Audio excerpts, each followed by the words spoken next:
Okay. An unsurpassed, penetrating, and perfect Dharma is rarely met with, even in 100,000 million kalpas. Having it to see and listen to, remember and accept, I vow to taste the truth of the Tathagata's teaching.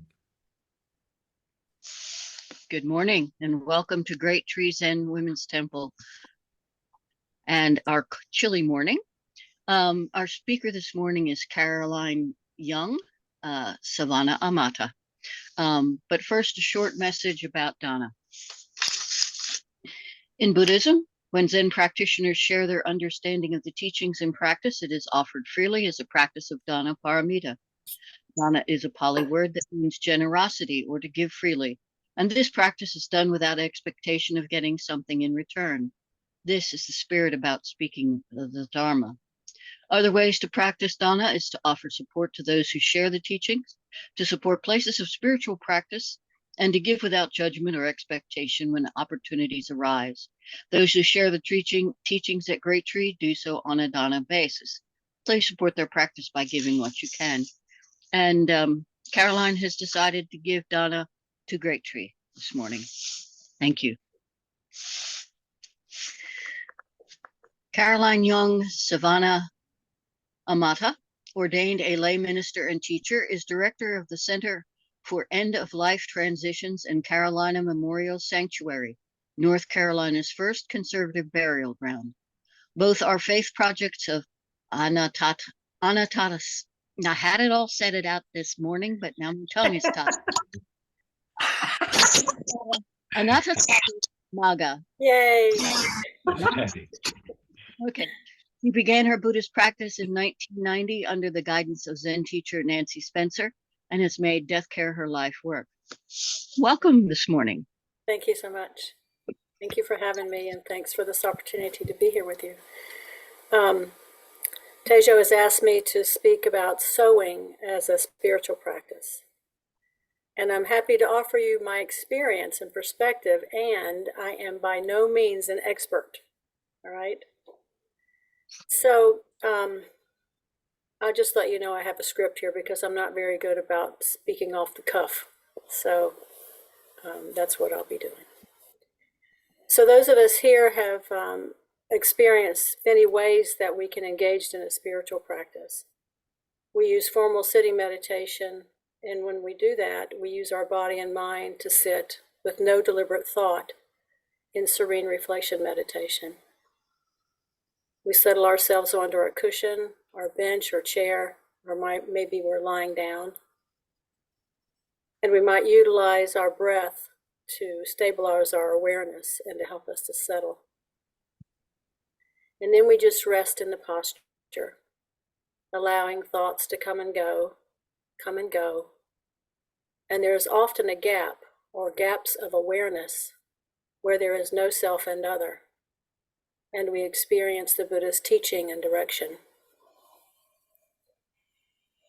During Dharma talks, we expand our awareness using our sense of hearing, seeing, or reading, and our minds to understand the Buddha's teachings. We experience the Dharma. It becomes alive in us. It goes beyond concept to a way of being, and we become more clear and more calm. At Great Tree, you all have experienced and participated in formal meals with oryoki. And that format and ceremony is another opportunity for spiritual practice. Because we practice how to flow and be with each other during the ceremony of this mealtime practice, once we get it, after the confusion and perhaps annoyance of it at first, we can settle. And we allow our thoughts to come and go. And there's again a gap of awareness where there is no self and other. We expand into the community, into Sangha. And we see how we are connected and interdependent. All of these ways are of having a spiritual practice. And we could add other ways as well when we're cleaning, when we're doing cleaning meditation, gardening meditation, painting, pottery, beekeeping, writing, cleaning toilets, bathing, and sewing as a way to have a spiritual practice. It is limitless. There are limitless ways in which we could engage in our activities as a spiritual practice. We just need to slow down and be mindful. Tomo Katagiri's gift of the Nahoi, the written directions for sewing the Okesa and Rakusu, is the precious Dharma passed down from the Buddha's request and Ananda's vision to our present day. Through Tomoe-san's generosity and mindfulness, awareness and spiritual practice, the verbal lineage was put into writing for our present benefit. Mingyur Rinpoche, a Tibetan Lama, teaches that awareness is meditation. When our sense organ meets the sense object, pure sense consciousness arises. And then there's a gap, a place of awareness, of meditation where there is pure seeing, pure hearing, pure touch, pure aroma, and so on. We are in meditation. We are aware. And then a thought or emotion might arise. And as soon as we turn our attention to that thought or emotion, our awareness to that, we are again in meditation. As soon as we are aware, we are in meditation. And there are likely more times each day when you are aware and meditating than you might realize.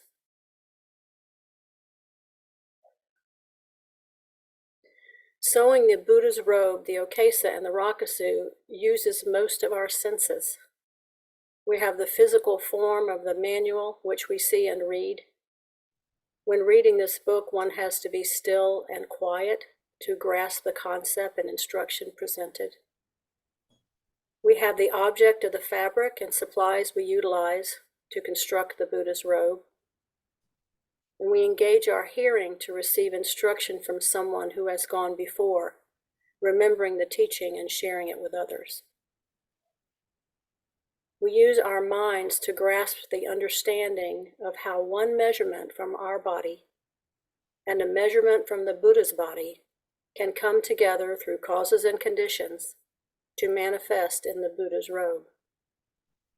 Even our sense of smell comes into play when we are using the steam iron to press the seams of the garment. While we are sewing, emotions arise of deep gratitude for the lineage of precious beings who tirelessly hand down the Dharma from teacher to student. Fear arises thinking that I might not be able to do this task. Anger and frustration might arise when ripping out stitches you've made or in comparing yourself to someone beside you. Joy arises in looking around at Sangha, sewing together in the manifestation of the Buddha's robe. All of this is part of sewing as a spiritual practice. When we turn our awareness to the emotions, we are meditating. We are in a spiritual practice. We do this silently in formal meditation. We watch thoughts, emotions, body sensations when they come and go. They are not permanent. And we do the same thing when sewing the Buddha's robe, the Okesa. I don't know how long ago it was when I was doing admin at Great Tree for a short period of time, and I saw on the schedule the sewing retreat. And I didn't know what a Rakusu was. I didn't know what an Okesa was. And our Sangha, Anattasati Magga, we hadn't been introduced to Rakusus. So for me, the love of sewing and creating with my hands motivated me to sign up for this retreat. I had no idea what to expect.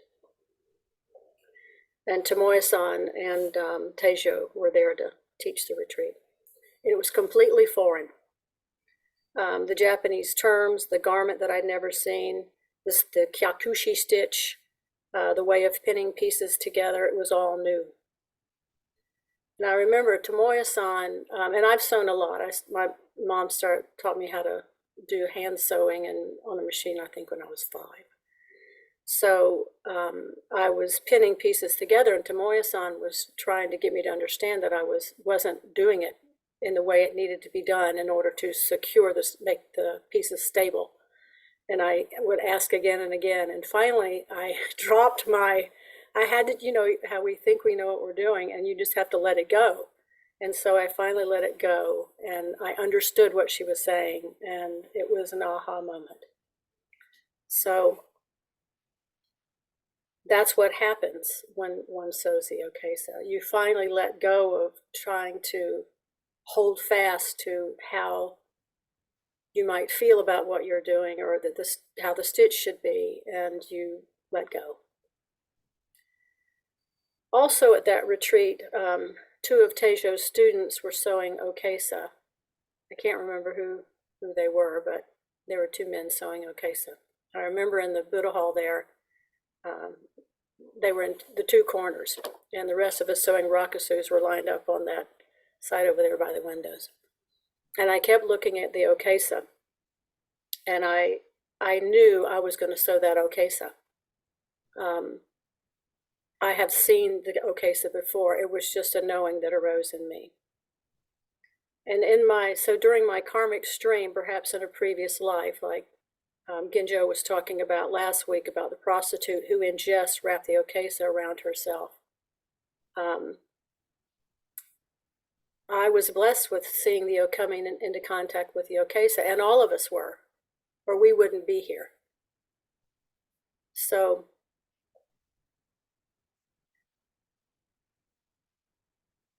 sometimes, for me, and probably for those of you who are here as well, there's that knowing that arises about something that we may have experienced in a past existence, and we don't know how to put words to it. We just set it aside and put it on the back burner and allow the path to unfold. So sewing an okesa is a big deal. It feels like a big deal. It's a long commitment. How many of you have sewn an okesa? Four people, and myself. I have sewn okesa. You know that it seems like it goes on forever and ever and ever. It takes commitment and utilizes all of the paramitas. There's generosity, morality, patience, lots of patience, sympathetic joy, meditation, and wisdom. And we also include loving kindness and compassion. We include equanimity, and equally important, we include a sense of humor, because when you have to take the stitches out and do it again and again and again, it's nice to have a sense of humor. And hopefully there's support from Sangha. So as I said, we take two measurements. One measurement of the length, one of the measurements is of the length of the tip of the middle finger to the bend in the elbow. So that's from the person who's going to be wearing the okesa. And the second measurement is the measurement of the width of either one or two fingers of the Buddha. And so those dimensions were passed down. We take these numbers and we do a series of mental gymnastics and a lot of head scratching and going, I don't, let me do that again and let me do that again, and checking with each other to make sure they're right. And it's just this miraculous thing that happens. You do all the calculations and then you write out the dimensions for all the pattern pieces that go into making the okesa or the rakusu that'll be cut out of a single piece of fabric. So, and this piece of fabric, in order to adhere to the three requirements, ideally would not be a new piece of fabric. The goal is to produce an okesa that no one else would covet, so you don't want it to be bright colors. Ideally, the fabric would be waste material from a shroud used on a corpse would be ideal fabric, which we can't find these days, but in the Buddha's time, they would find that material along the side of the road.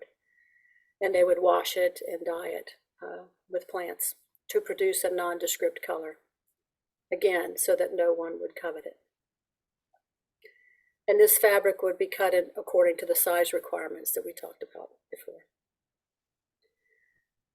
For Genjo's okesa, I purchased black fabric, and because it needed to be tainted in some way, I guess you could say that. I ceremonially dyed it with beetroot juice in the washing machine before I dried and we started cutting it out. And all of this was done with mindfulness of adhering to the guidelines and with gratitude to Teijo and to Moyo-san, and also to Genjo for asking me to help.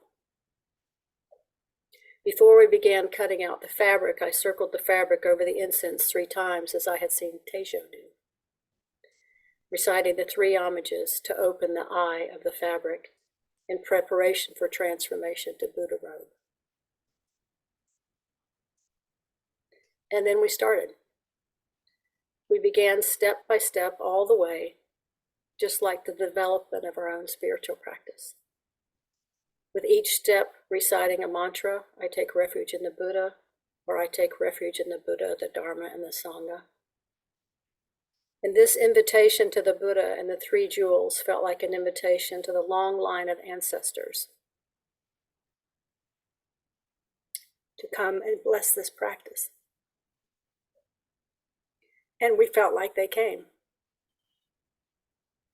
encouraging me at one point that it was okay to cut this piece of fabric that seemed really long, and then to find out I shouldn't have cut that piece of fabric that was really long. So then there was that ruh-roh and the sense of humor. What was I not thinking?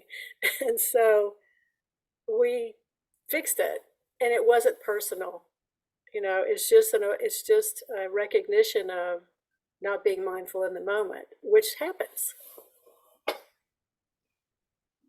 As we met each week to sew, we would begin, as other services and ceremonies begin, we would bow with prostrations to the Buddha and ring the bell.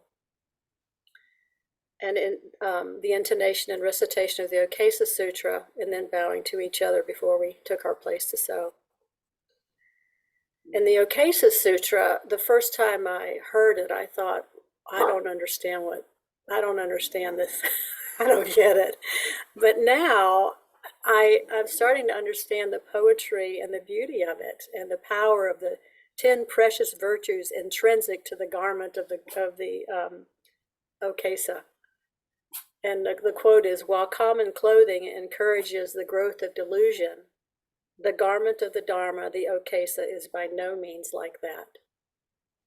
And Genjo, I was thinking about last week when you were talking about going to Trader Joe's and to the grocery store. You know, you were protected in the Buddha's robes, and people saw it because in the protection, it seems like your mind was probably, there was more Buddha mind present than Trey mind present. And so you could see people who you could connect with. And that's a beautiful thing.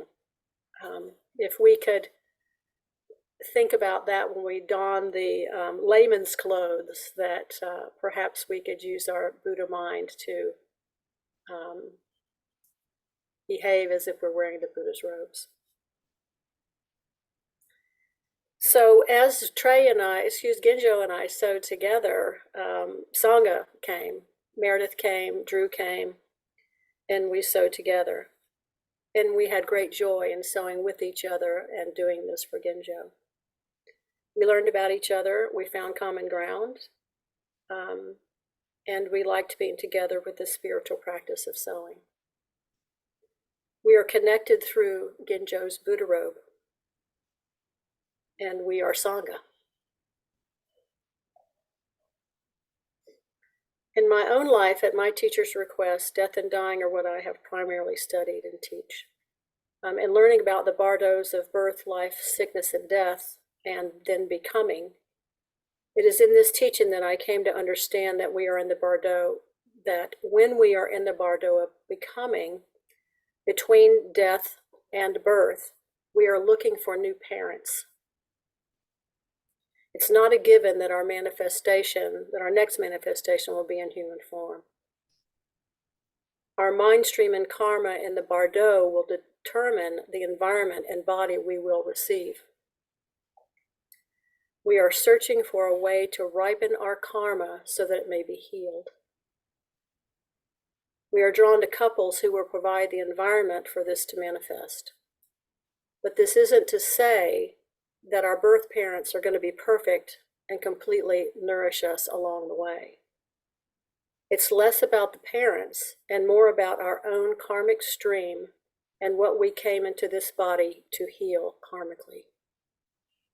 We may have an ideal life, we may have had an ideal life up to this point, or it may have been one with great suffering. And here we are with the Buddha, the Dharma, and the Sangha in this Zoom room and with each other together. Each of us here are closer to the awakening and knowing that Buddhahood is already with us. We have glimpses of it daily. And these glimpses may be tiny and sometimes great. We learn to rest in these moments of awareness.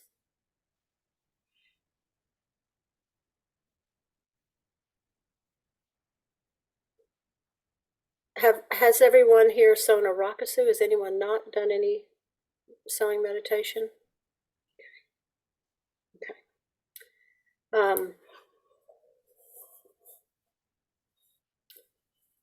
So after we've sewn the okesa or the rakusu, or when we're sewing it, we tend to focus on these tiny little flaws that I can see right here in this line of stitches. I was not paying attention. The stitches are all jaggedy. And you try to hide those from Tomoe-san if you were at a retreat with her, you wouldn't show her those pieces because she'd tell you to take them out.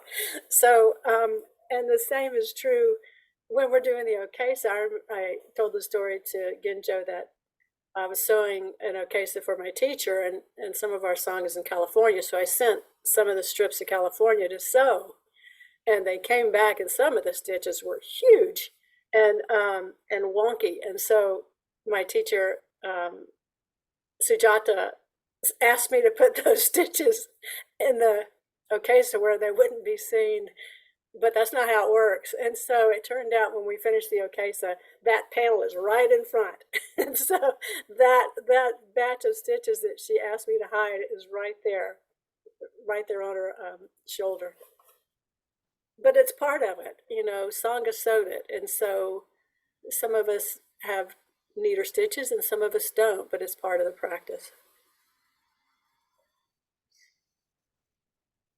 But when we see it as a whole, we see it as the Buddha's robe. We don't see all those tiny stitches, but it is made up of maybe trillions. I don't know how many stitches there are in okesa, of all those mantras of I take refuge in the Buddha. And so no wonder this garment of the Dharma is such a blessing.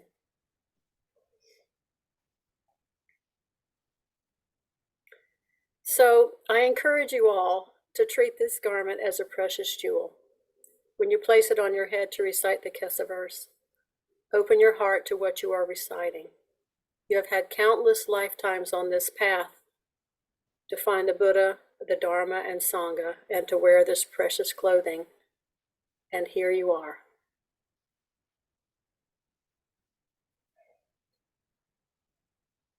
So for me, when Tejo ordained Ginjo back on November the 12th,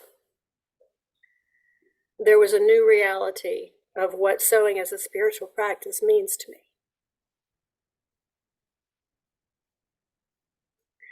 I'm going to cry through this part. To see that manifestation of sewing as a spiritual practice with Ginjo, with Meredith, with Drew, and Ginjo's friends and family, into this precious garment, being blessed and handed over during his ordination, is really beyond words. To see Ginjo kneel on the zagu we made, to honor his mother and father, and then turning to bow again to leave home. My tears spoke my heart's knowing. helping to provide the garment for Genjo to enter into the lineage of the Buddhas is beyond words and such a precious gift. May we all be blessed to receive a greater understanding of receiving and wearing the Buddha's robe. May we all realize Buddhahood.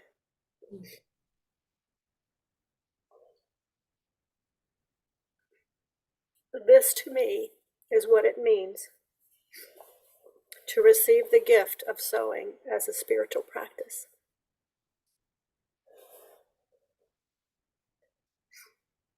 I offer the merit of this Dharma talk to each of you and to all beings in all worlds so they may realize truth.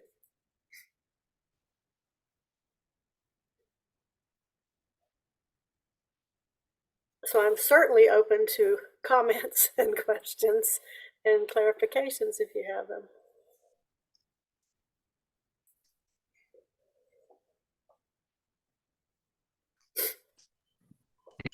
One thing we didn't mention is that Savannah is going to be teaching sewing retreat this year. She's helped a lot before in the past, but this year she's going to be teaching it. So thank you for that. And I'm always so happy. Tomoe-san is no longer able to teach, partly because of her eyes and partly because, you know, she's 90 years old and her mind is a little more fragile than it used to be. So it's really, I'm so grateful to be able to continue this practice here at Great Tree and not have to do it myself. And to have someone like Caroline or Savannah who is so passionate about this sewing practice. I'm so grateful. And right in the neighborhood. So thank you. You're welcome.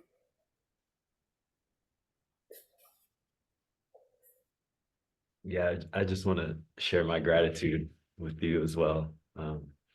You know, I don't think of myself as crying so easily, but you know, I was just tearing up as you were speaking. Yeah, cherish the time we've gotten to spend together so much. And I'm just so grateful for you and to be on this path with you and everyone. So thank you. And it took how long? It took you guys a year of Sundays? But just about, I think about 9 or 10 months. Yeah. You know, I was reading in the Nyohoe that Tomoe-san put together, it says for a 7-row okesa, it should be sewn in 4 days. We went a little bit beyond that. And 4 nights. And she said, I don't know if it's in the book or not, in the Buddhist time, the other monks would take over the responsibilities of the monks who were sewing okesa so they could get it done quickly. They must have had big fat needles or something. I don't know how they did it in 4 days. I don't get it. They probably got some help. Maybe so. Yeah, they have sewing retreats in Japan that my understanding is the last week, but maybe they're 5 days. But they've at the end of the retreat, they have the ceremony, so they have to have their rakusu done. And very few people, you finished your rakusu right away, but in less than 5 days, but most people don't.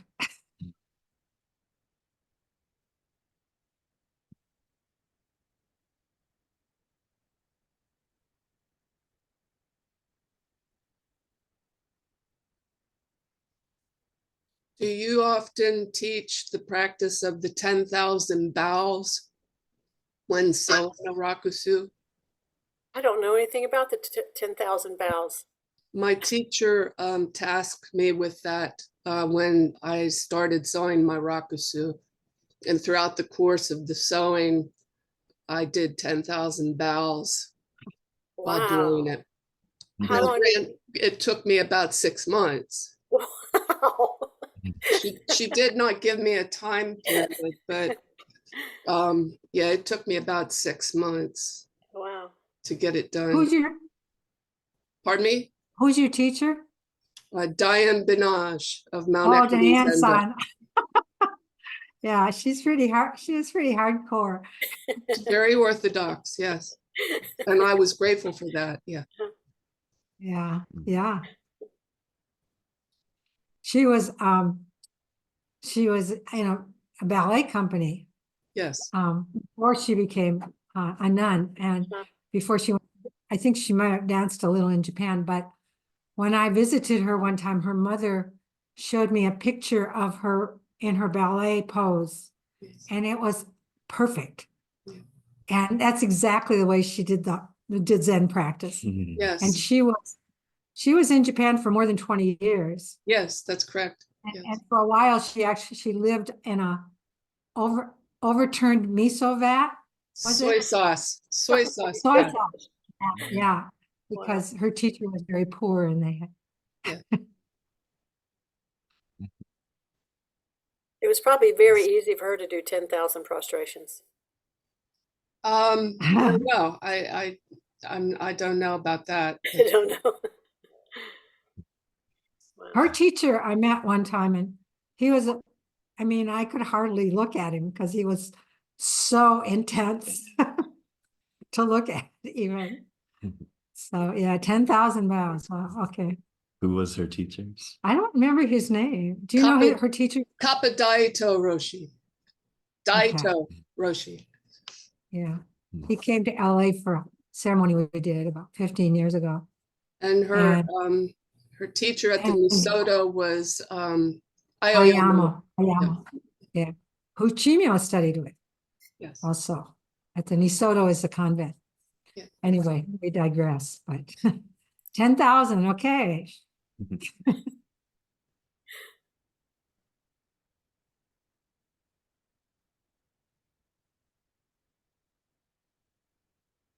Phoebe? I just want to mention that when Hoko Carnegus and I sewed our first black akesa, our teacher was Zuiko Redding. And anyway, we, in the spirit of not being choosy, we bought remnants of black fabric at different stores. That's a good And idea. now we did make sure it was compatible in terms of like, it probably was all cotton, but they weren't all this, it wasn't all the same dye lot. So there was quite a variation actually in the result. And of course we were very proud of that, which is not the point. But anyway, I just thought it was kind of a nice idea. That is a good idea. Yeah, I want to mention a few things. Zuiko, by the way, Zuiko Redding, for those of you who might know her, she is now in hospice at this time. So you met Zuiko. But I also want to mention, you were talking about things you make.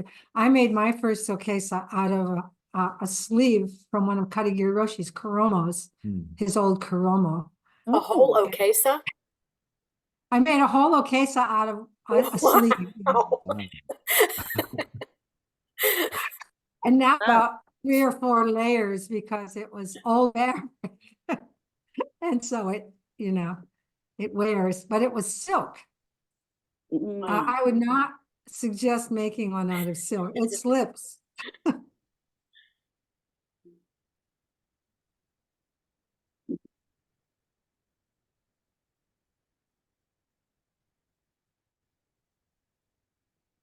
Anybody else? We can finish up.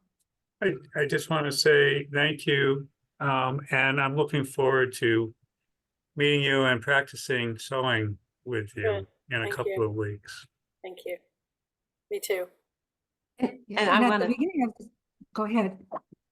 I just want to thank you for the way you started and put sewing in the context of all the other practices. It just felt so helpful to me for some reason. Thank you.